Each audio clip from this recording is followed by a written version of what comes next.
Bonjour à tous et à toutes et bienvenue une fois de plus sur la chaîne du pouvoir de la conscience. J'espère que vous allez bien. Aujourd'hui, je vous partage une conférence de Neville Goddard très intéressante intitulée Diète mentale. Avant de commencer avec la lecture, je vous invite à vous abonner à la chaîne si vous ne l'avez pas encore fait et n'hésitez pas à partager son contenu si vous pensez qu'il peut aider des personnes de votre entourage. Sans plus attendre et en vous remerciant de votre temps précieux, on commence avec la lecture. Diète mentale, une conférence de Neville Goddard, 1955. Se parler à soi-même est une habitude à laquelle tout le monde se laisse aller.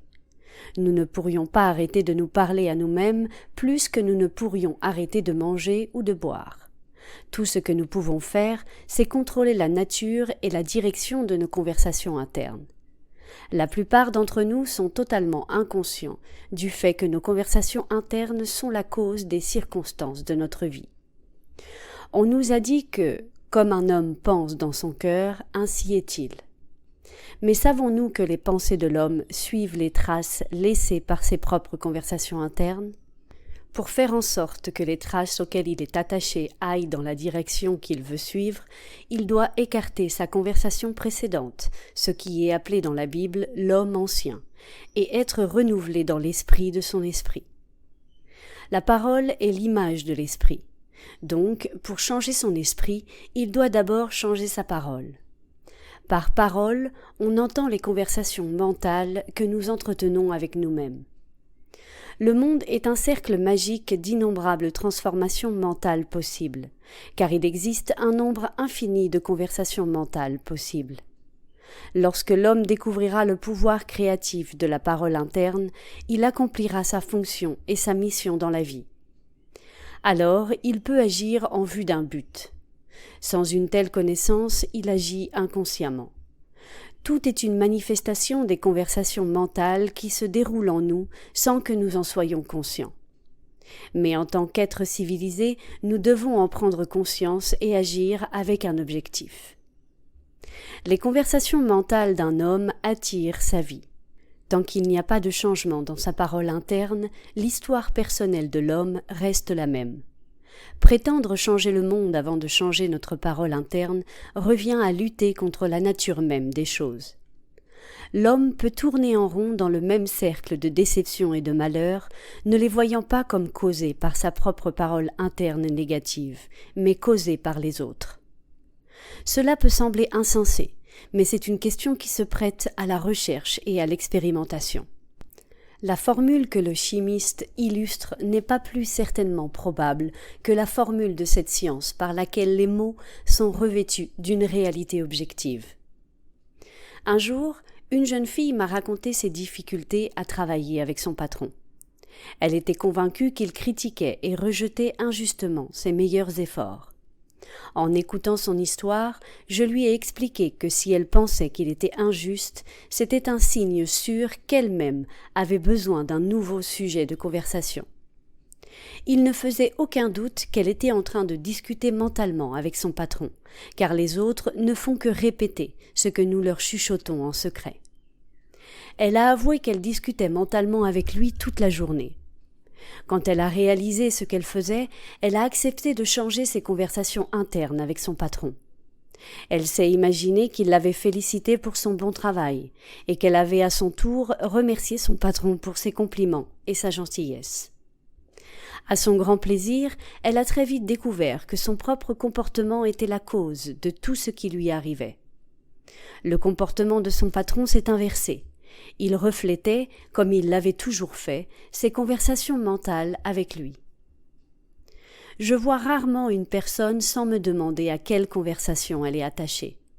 Sur quel mystérieux chemin marche-t-elle ? Nous devons commencer à vivre consciemment, car la solution à tous les problèmes réside précisément ici.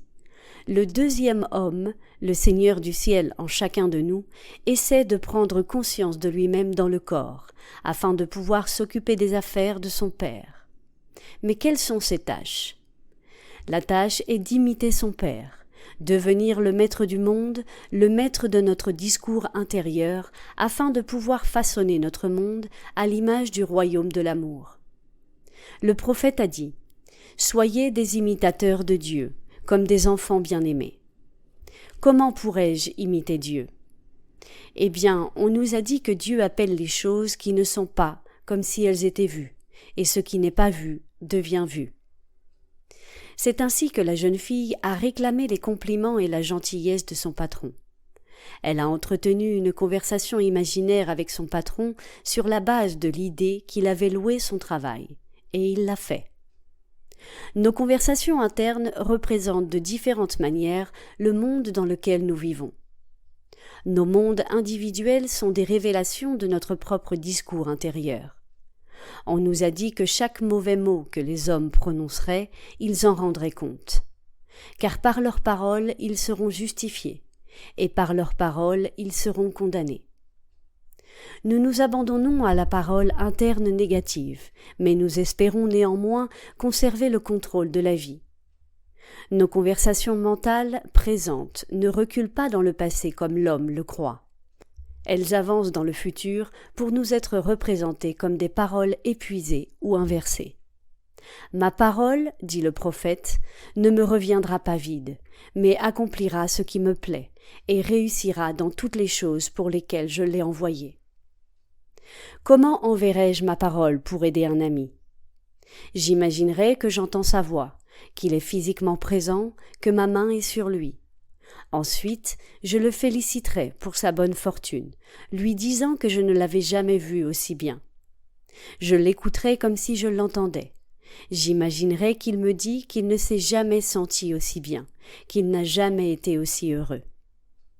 Et je saurai qu'en cette communion amoureuse consciente avec l'autre, une communion populeuse avec des pensées et des sentiments amoureux, ma parole a été envoyée, et ne me reviendra pas vide, mais prospérera dans ce pourquoi je l'ai envoyée. Maintenant c'est le moment propice, aujourd'hui c'est le jour du salut. Seul ce qui est fait maintenant compte, même si ces effets ne sont peut-être pas visibles avant demain. Nous ne le proclamons pas à haute voix, mais par un effort interne d'attention intense. Écoutez attentivement, comme si vous écoutiez, c'est créer. Les événements et les relations de la vie sont votre parole rendue visible. La plupart d'entre nous privent les autres de leur volonté et de leur capacité à être gentils et généreux par nos attitudes figées envers eux. Nos attitudes se déploient en nous sous forme de conversation mentale.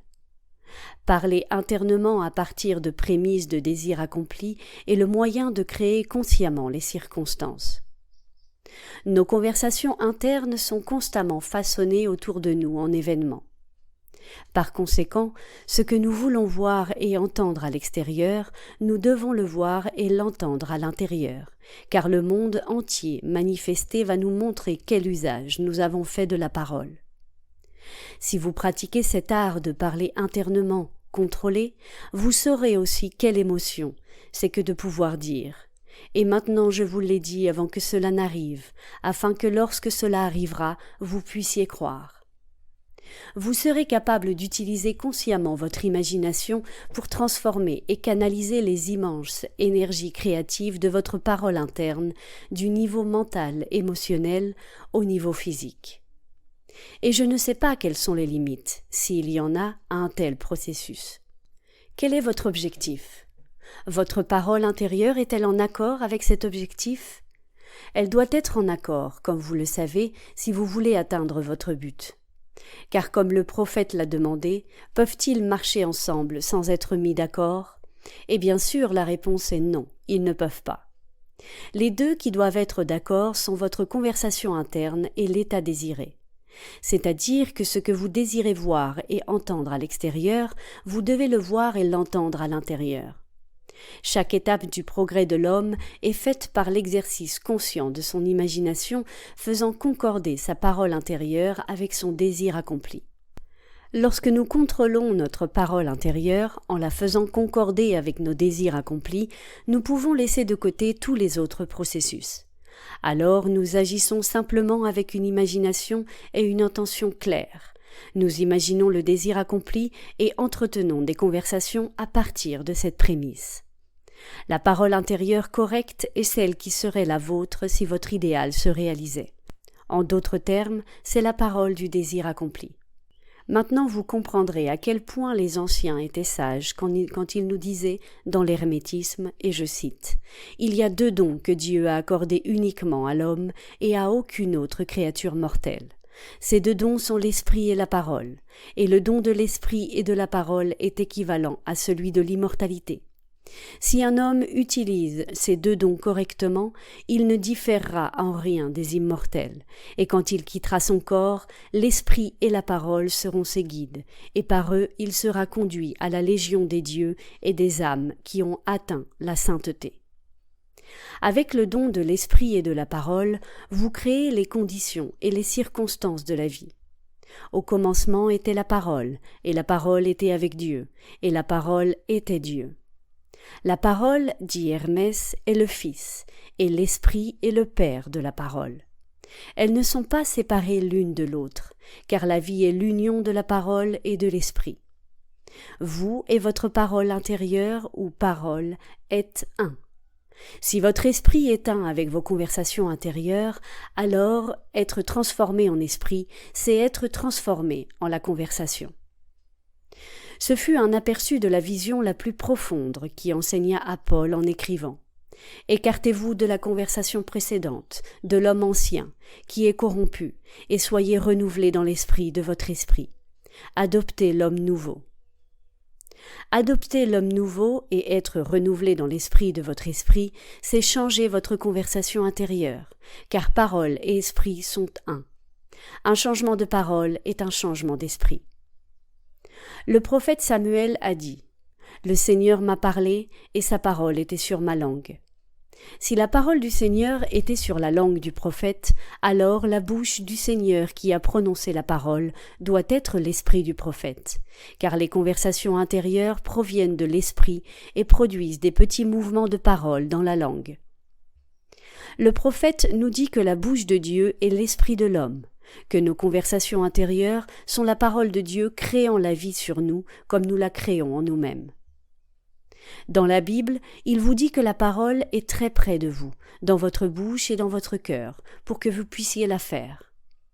Voyez, j'ai placé devant toi aujourd'hui la vie et le bien, le mort et le mal, les bénédictions et les malédictions. Choisis la vie. Les conditions et les circonstances de la vie ne sont pas créées par un pouvoir externe à vous-même. Ce sont des conditions qui résultent de l'exercice de votre liberté de choix. Votre liberté de choisir les idées auxquelles vous répondrez. C'est maintenant le moment approprié, c'est le jour du salut. Tout ce qui est en bonne relation, méditez sur ça, car votre futur sera formé par la parole de Dieu, qui est votre discours intérieur actuel. Vous créez votre avenir par vos conversations intérieures. Les mondes ont été formés par la parole de Dieu, c'est-à-dire votre discours interne. Voyez-vous là les champs?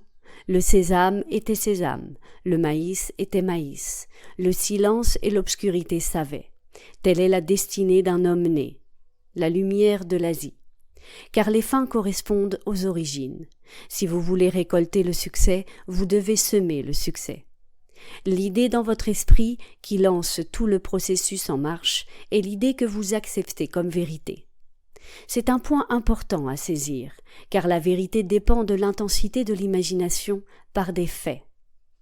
Lorsque la jeune fille imaginait que son patron était injuste, son comportement confirmait son imagination. Mais lorsqu'elle changea son hypothèse à son sujet, son comportement refléta le changement, car une hypothèse, même fausse, si on persiste en elle, se solidifiera en fait. L'esprit se comporte toujours selon l'hypothèse avec laquelle il commence. Par conséquent, pour expérimenter le succès, nous devons supposer que nous avons réussi. Nous devons vivre entièrement au niveau de l'imagination elle-même, et cela doit être entrepris consciemment et délibérément. Peu importe si à l'heure actuelle, les faits externes nient la vérité de votre hypothèse. Si vous persistez dans votre hypothèse, cela deviendra un fait. Les signes suivent, ne précèdent jamais. Assumer un nouveau concept de soi-même, c'est jusqu'à un certain point changer votre discours intérieur ou la parole de Dieu, et c'est donc adopter le nouvel homme. Notre discours intérieur, même s'il n'est pas entendu par les autres, est plus productif pour les conditions futures que toutes les promesses et menaces audibles des hommes. Votre idéal attend d'être incarné, mais à moins que vous ne lui offriez parenté humaine, il est incapable de naître. Vous devez définir la personne que vous voulez être, puis supposer le sentiment de votre désir accompli, avec la foi que cette hypothèse trouvera expression à travers vous. La véritable épreuve de la religion réside dans son utilité, mais les hommes en ont fait une chose à défendre. Ces paroles vous sont dites, et je cite, « Bienheureuse celle qui a cru, car il y aura accomplissement des choses qui lui ont été dites par le Seigneur. » Vérifiez-le, essayez-le, concevez-vous comme vous voulez être et restez fidèle à cette conception, car la vie ici-bas est seulement un champ d'entraînement pour la fabrication d'images. Essayez et voyez si la vie ne se forme pas sur le modèle de votre imagination. Tout dans le monde témoigne de l'usage ou du mauvais usage du discours intérieur de l'homme. Le discours intérieur négatif, particulièrement le discours malveillant et envieux, est le terreau des futurs champs de bataille et des prisons du monde. Par l'habitude, l'homme a développé une affection secrète pour ces conversations internes négatives. À travers elles, il justifie l'échec, critique ses voisins, se délecte du malheur des autres et verse généralement son venin sur absolument tout. Un tel mauvais usage de la parole perpétue la violence dans le monde. La transformation de soi-même nécessite que nous méditions sur une phrase donnée, une phrase qui implique que notre idéal s'est réalisé, et la réaffirmons intérieurement, encore et encore, jusqu'à ce que nous soyons intérieurement affectés par son implication, jusqu'à ce que nous soyons possédés par elle. Accrochez-vous à vos nobles convictions ou conversations internes. Personne ne peut vous les enlever sauf vous-même. Personne ne peut les empêcher de devenir des faits objectifs. Toutes choses sont engendrées par votre imagination, par la parole de Dieu, qui est votre propre conversation intérieure. Et chaque imagination recueille ses propres paroles qu'elle a dites intérieurement. Le grand secret du succès est une conversation interne contrôlée à partir des prémices du désir accompli. Le seul prix que vous payez pour le succès est d'abandonner votre conversation précédente qui appartient à l'homme ancien, à l'homme sans succès. Le temps est mûr pour que beaucoup d'entre nous prennent consciemment en charge la création du paradis sur terre. Utiliser notre imagination consciemment et volontairement, entendre intérieurement et ne dire que ce qui est en harmonie avec notre idéal, c'est apporter activement le ciel sur terre. Chaque fois que nous utilisons notre imagination avec amour au nom d'un autre, nous sommes littéralement des médiateurs de Dieu pour cet autre. Utilisez toujours votre imagination avec maîtrise, comme un participant, pas comme un spectateur. En utilisant votre imagination pour transformer l'énergie du niveau émotionnel-mental au niveau physique, étendez vos sens. Regardez et imaginez que vous voyez ce que vous voulez voir, que vous entendez ce que vous voulez entendre et que vous touchez ce que vous voulez toucher. Soyez intensément conscient de le faire. Donnez à votre état imaginaire toutes les nuances et sensations de la réalité.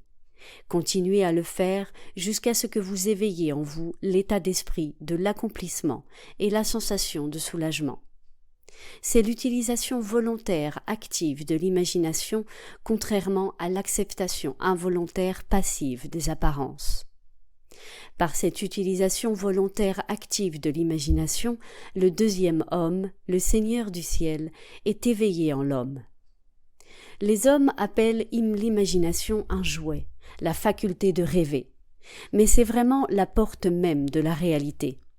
L'imagination est le chemin vers l'état désiré. C'est la vérité de l'état désiré et la vie de cet état désiré. Si vous aviez pleinement réalisé cela, vous auriez su que ce que vous faites dans votre imagination est la seule chose importante. À l'intérieur du cercle de notre imagination, tout le drame de la vie est représenté encore et encore.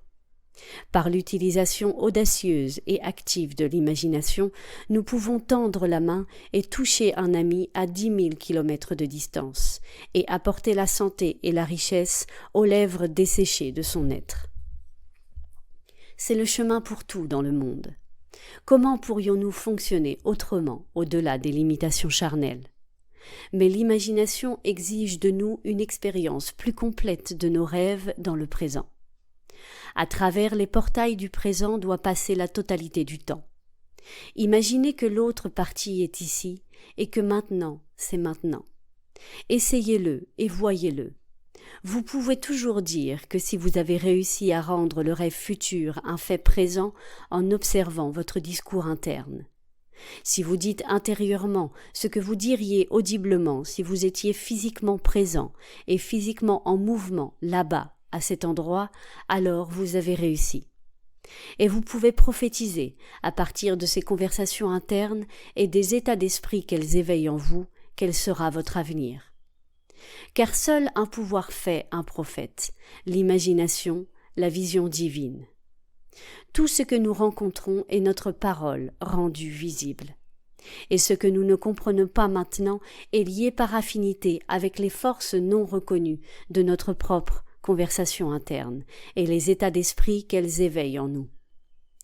Si nous n'aimons pas ce qui nous arrive, c'est un signe sûr que nous avons besoin d'un changement de régime mental. Car, comme on nous l'a dit, l'homme ne vit pas seulement de pain, mais de chaque parole qui sort de la bouche de Dieu.